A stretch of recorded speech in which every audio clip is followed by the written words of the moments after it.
entendu le message. Ah, c'est bon. Parfait. Bonjour à tous et à tous. Nous vous remercions de votre présence pour ce nouveau rendez-vous J'améliore mes pratiques. Pour rappel, ces visioconférences ont lieu les troisièmes jeudis du mois. Elles durent 30 minutes.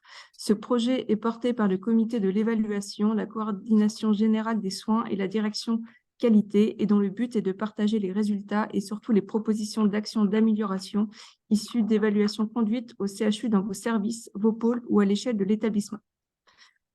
Pour rappel, pour un bon déroulé de la visioconférence, nous vous invitons tout d'abord à couper vos micros le temps de la présentation de 15 minutes.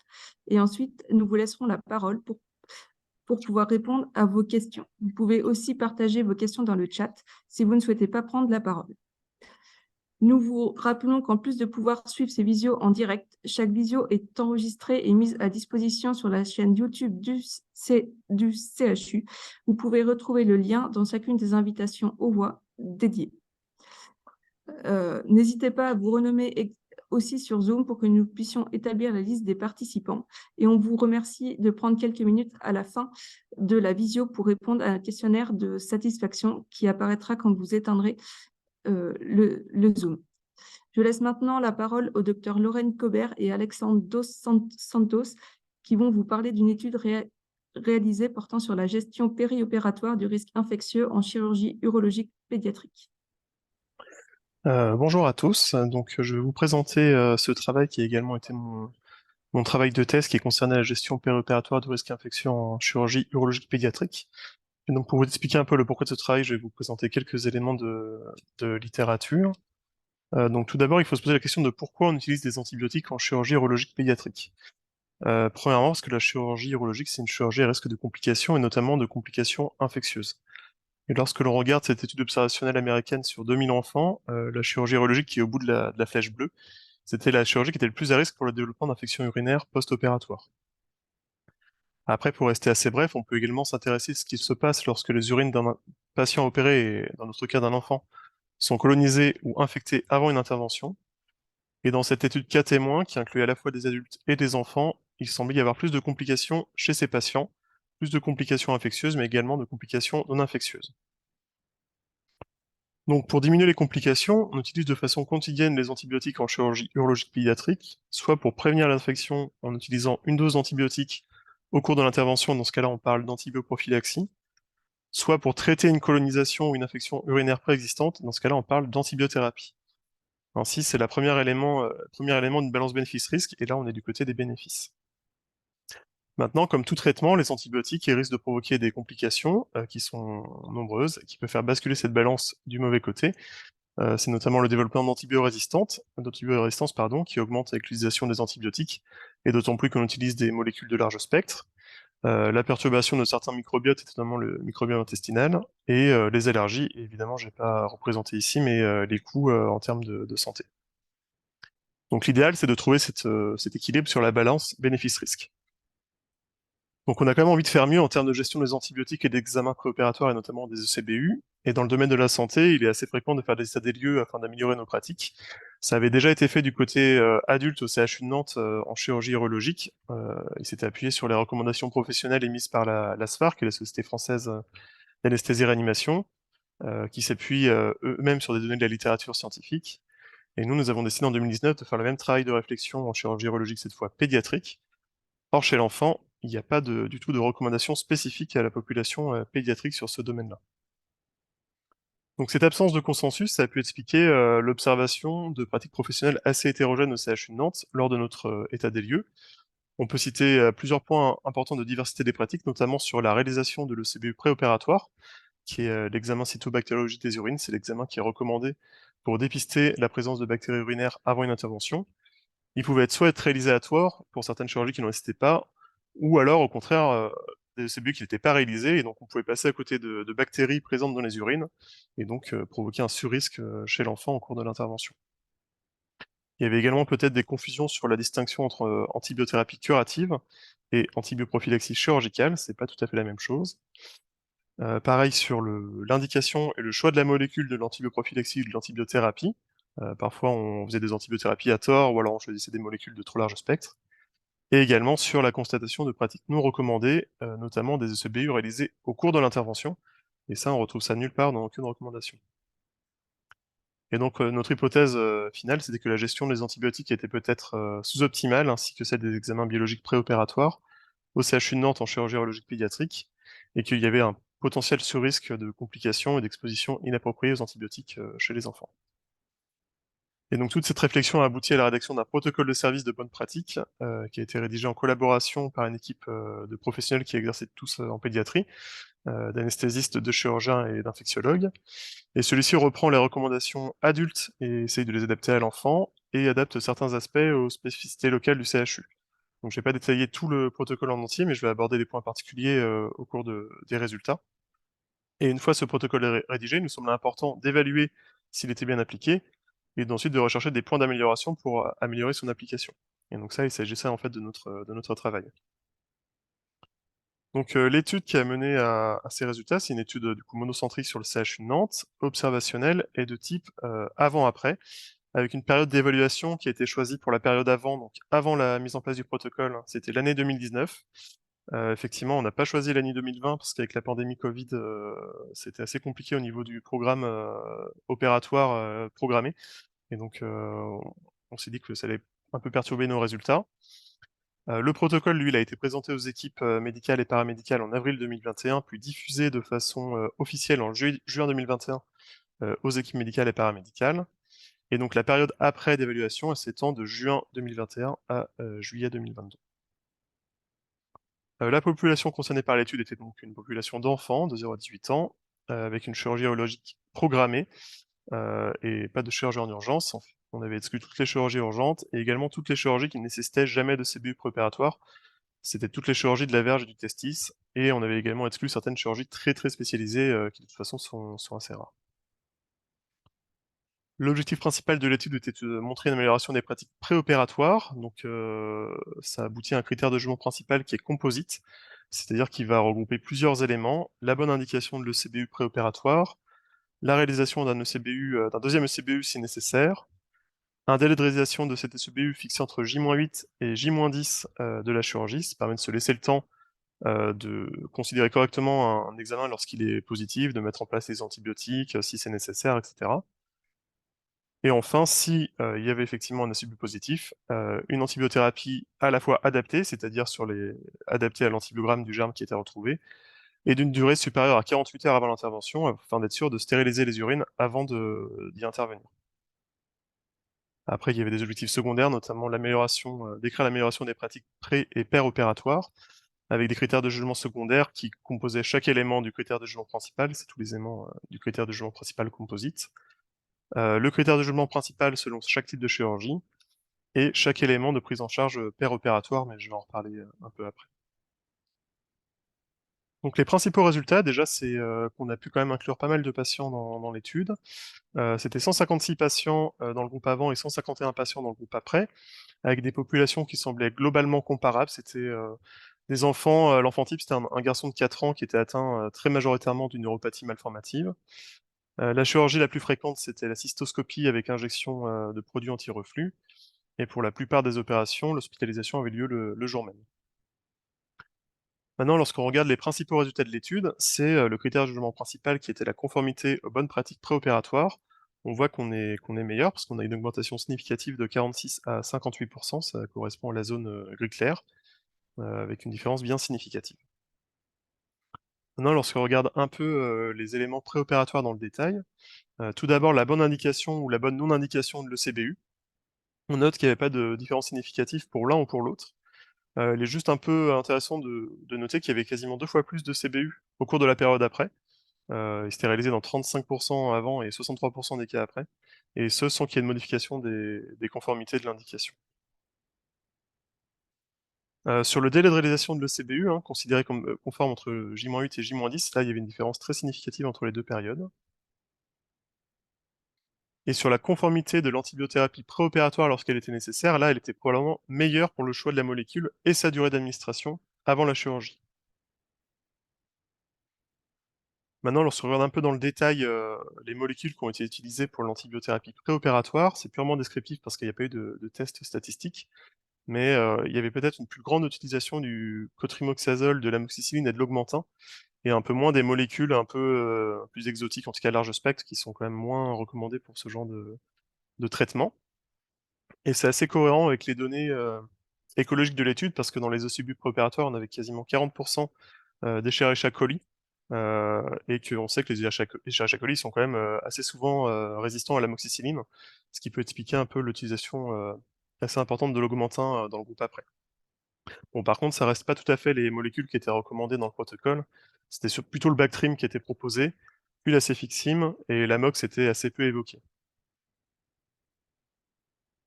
Maintenant, si on s'intéresse un peu aux éléments péropératoires, premièrement sur l'antibioprophylexie chirurgicale, lorsqu'on regarde le respect de l'indication et du choix de la molécule utilisée en péropératoire, les choses étaient plutôt meilleures après également, sur l'indication et sur le choix. Et enfin, une dernière donnée intéressante sur le choix des molécules de l'antibioprophylaxie, il y avait beaucoup moins de molécules non recommandées, et surtout, dans le détail, on remarque une différence sur l'emploi de la ceftriaxone, qui est une molécule qui est pas du tout recommandée pour l'antibioprophylaxie. C'est vraiment une molécule d'antibiothérapie qui est de très large spectre. Donc on était assez content de voir qu'il y en avait quasiment plus au cours de la période après. Donc pour résumer les résultats importants de cette étude. Globalement, les pratiques préopératoires se sont globalement améliorées, notamment sur le délai de réalisation de l'ECBU et sur l'antibiothérapie préopératoire. Que ce soit pour le choix de la molécule, le choix de spectre de la molécule et la durée de l'antibiothérapie. Néanmoins, il n'y a pas eu d'amélioration significative sur l'indication de l'ECBU. La situation la plus à risque, c'est notamment lorsque l'ECBU aurait dû être fait, mais que ça n'a pas été fait. C'est probablement la situation la plus à risque parce qu'on risque de passer à côté d'une bactérie et donc d'exposer l'enfant à un surrisque périopératoire. Il y a également certaines pratiques péropératoires qui se sont améliorées, notamment sur l'antibioprophylaxie, sur l'indication de l'antibioprophylaxie et sur le choix de la molécule. Par contre, il n'y a pas eu d'amélioration significative sur le délai d'injection, mais ça, c'est un sujet à débat, parce que le délai d'injection de l'antibioprophylaxie, dans les recommandations actuelles de l'ASFAR, il est précisé elle doit être réalisée environ 30 minutes avant l'incision, mais il y a beaucoup d'études assez récentes qui remettent un peu en cause ce délai. Et puis il faut savoir qu'en chirurgie urologique pédiatrique, en chirurgie pédiatrique tout court d'ailleurs, c'est très difficile de respecter ce délai parce souvent l'antibioprophylaxie c'est un traitement intraveineux. Et donc la voie veineuse chez l'enfant, on l'obtient de façon très tardive au cours de l'anesthésie. Donc c'est très difficile d'avoir 30 minutes entre la pose de la voie veineuse, l'injection et l'incision. Ou alors ça voudrait dire qu'il faudrait attendre, laisser l'enfant endormi de longues minutes pour rien, entre guillemets. L'autre chose que l'on peut noter, c'est que bah, le taux de conformité préopératoire dans la période après, il a progressé, certes, de 46 à 58%, mais ça reste finalement assez bas, c'est-à-dire que le protocole n'était pas respecté pour quasiment 2 patients sur 5. On peut se poser un peu la question de ce qui provoque ce non-respect du protocole, et il y a des gens qui ont fait le travail pour nous, notamment cette équipe australienne qui a fait une revue de la littérature assez exhaustive sur les éléments facilitateurs aux barrières à l'adhésion au protocole, et là ça tombe bien, c'est sur les protocoles d'antibioprophylaxie, et donc on s'en est un peu servi pour réfléchir à notre situation. Et tout d'abord, on peut parler des freins d'alimentation qui peuvent être liés à l'organisation en amont de la chirurgie, notamment pour la prescription de l'ECBU qui est réalisée par le chirurgien au CHU de Nantes, mais également à la prescription de l'antibiothérapie qui est également réalisée par le chirurgien. Bon, il y a toujours également les conditions de travail au bloc opératoire qui sont toujours citées dans cette étude.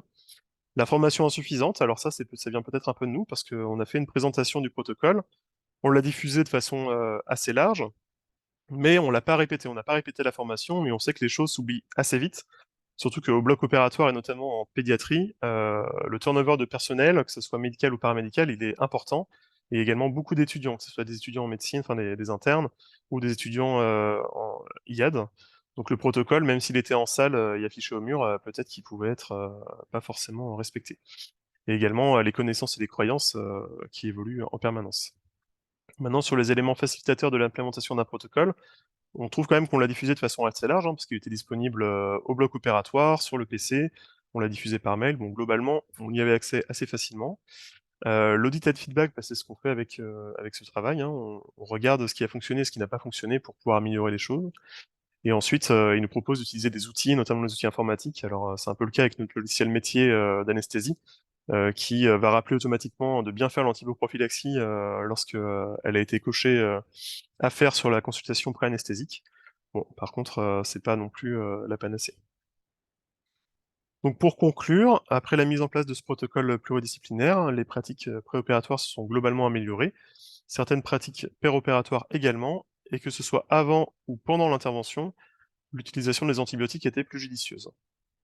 Maintenant, on a dégagé des axes d'amélioration, notamment sur l'indication de l'ECBU, qui est pas encore totalement parfait. Il y a probablement des mesures correctrices à apporter, et il y aura intérêt également à faire un suivi, à la fois de l'implémentation de ces corrections sur le protocole, du renforcement de l'adhérence au protocole, et du suivi du maintien de cette adhérence au cours du temps. Voilà, je vous remercie. Merci beaucoup pour cette présentation très claire. On laisse place aux questions.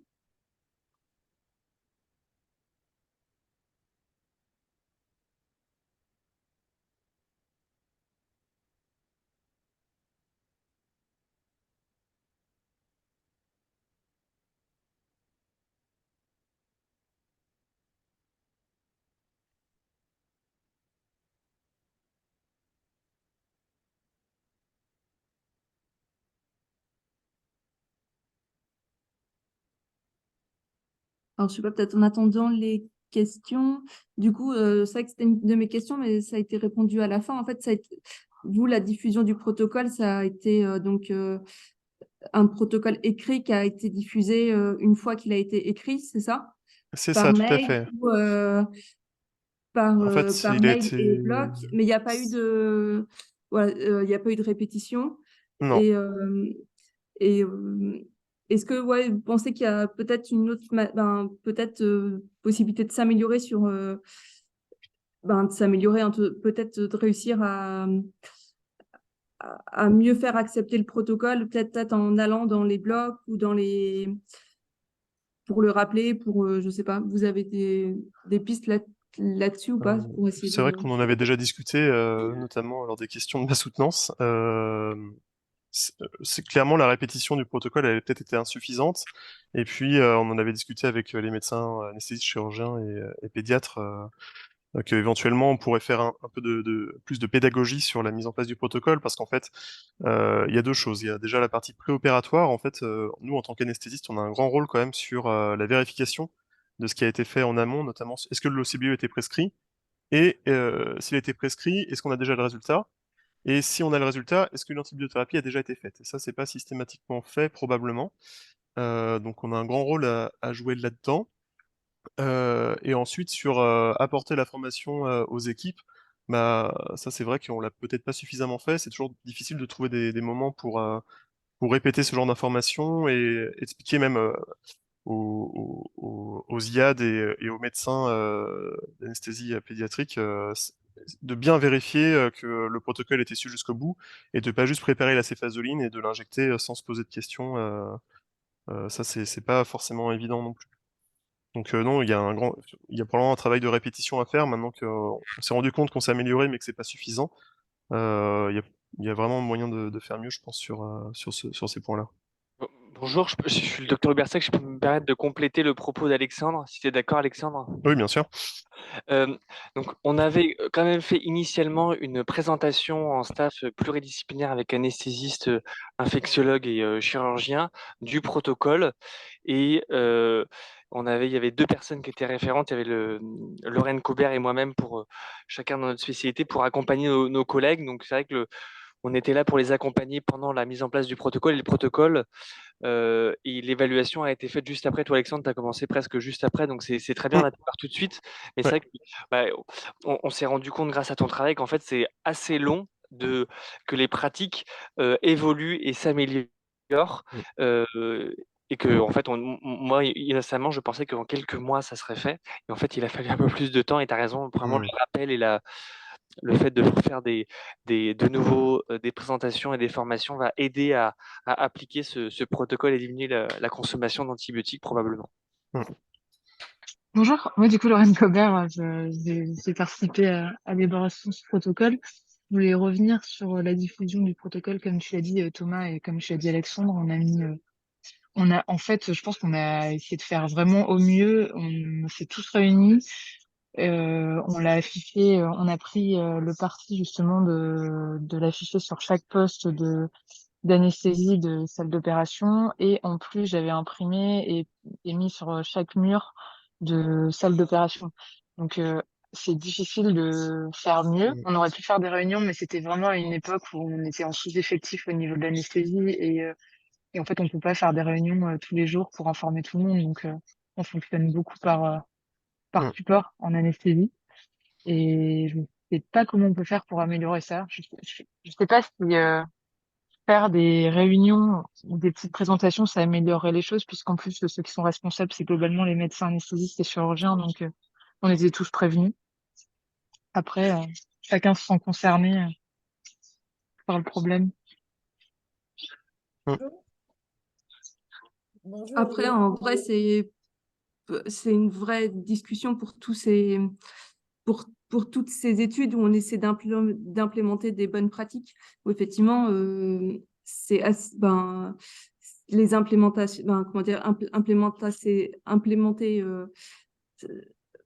celles comme ça, c'est dur et vous avez eu des résultats, ce que je trouve déjà bien, parce que pour connaître d'autres études, des fois, c'est pas suffisant et il faut aller, effectivement, faut vraiment aller à la rencontre des professionnels à une échelle institutionnelle, c'est difficile. On s'est Voilà, quand mais même laissé on vraie s'est quand même laissé question 6 mois de diffusion. mais c'est vrai que c'est une vraie question, je pense vraiment de manière générale pour tout ce type de méthode quand on veut implémenter ça au sein d'un CHU. Donc, c'est pas une critique, hein, c'est vraiment de manière réflexive pour comment faire à l'échelle d'un CHU pour réussir à implémenter au mieux les bonnes pratiques. j'avais une question, moi. Je ne sais pas si vous m'entendez. Très Oui. bien. Oui. Donc, Cécile Péco, oui, je suis en transversale, notamment sur les DPI. Est-ce que vous avez pensé ou déjà utilisé, ou est-ce que ce serait pertinent ou pas, d'inclure ces protocoles dans des schémas de prescription qui pourraient aider ou guider sur l'accomplissement complet du protocole? Est-ce que c'est adapté ou pas, hein? C'est vrai que moi, je fais pas les prescriptions de cellules préopératoires. Je sais pas comment ça se déroule sur Millennium, Thomas, quand vous Alors, prescrivez. en fond, effectivement, on a demandé à ce qu'il y ait dans Millennium un raccourci rapide pour créer une ordonnance de CBU qui est standardisée. Tu l'as recité dans ta thèse, tout ce qu'on décrit, le mode de recueil des urines en fonction de l'âge, le numéro à quel doit être faxé en urgence le CBU, également une adresse mail, en précisant qu'il faut bien rechercher tous les germes qui sont visualisés, même si c'est polymicrobien et que ça doit être fait 8 à 10 jours avant minimum. Et malgré ça, on a des laboratoires qui nous le faxent pas, qui ne l'envoient pas par mail, qui l'envoient par courrier. Donc, faut les secrétaires et nous, on fasse l'effort, et vous aussi, qu'on fasse l'effort de rechercher tout ça. Et on a fait quelque chose de standardisé avec. Je sais pas si j'ai répondu à votre question. C'était ça?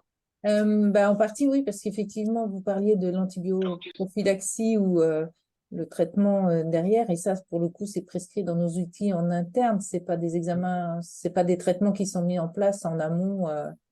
Ah oui, pour l'antibioprophylaxie, je vais pouvoir Oui, répondre. En fait, nous, notamment. on le met directement sur notre logiciel d'anesthésie en choisissant, en fait, on met, on a déjà une antibioprophylaxie prévue, donc soit on choisit la molécule, mais quand il y a un ECBU qui est fait en préopératoire, on peut pas savoir s'il y a un germe ou pas, donc on met antibioprophylaxie adaptée à l'ECBU.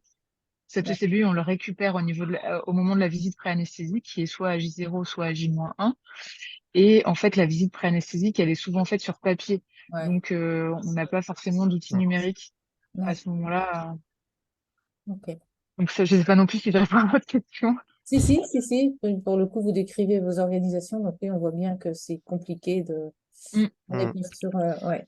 Il y a des outils que nous on se sert peut-être pas forcément. C'est vrai que sur le logiciel métier d'anesthésie, sur Anesthesia, au cours de l'opération, on peut ouvrir notre protocole d'antibioprophylaxie. Il y a un raccourci, mais c'est vrai il est un peu caché, je trouve, mais il y est. Et du coup, on peut accéder normalement à revérifier le protocole et être sûr qu'on fait bien les antibiotiques ou que le CBU était nécessaire ou non. Vraiment, tout est accessible du logiciel métier d'anesthésie. Faut juste connaître le petit raccourci. D'accord. Mm. Mm. Merci.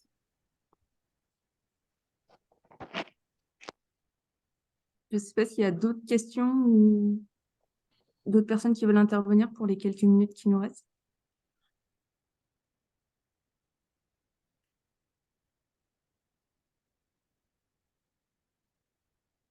Sinon, merci beaucoup encore pour cette intervention. Voilà, pour les prochaines visios, j'améliore mes pratiques. Le mois prochain, le 16 novembre, il y aura l'enquête de prévalence des infections nosocomiales. On va essayer d'organiser une visio le 21 décembre avec un sujet qui reste encore à définir. Et le 25 janvier, il y aura l'évaluation de l'unité relais UPSM. Merci à vous. Merci beaucoup. Merci, au revoir. Merci. Au revoir.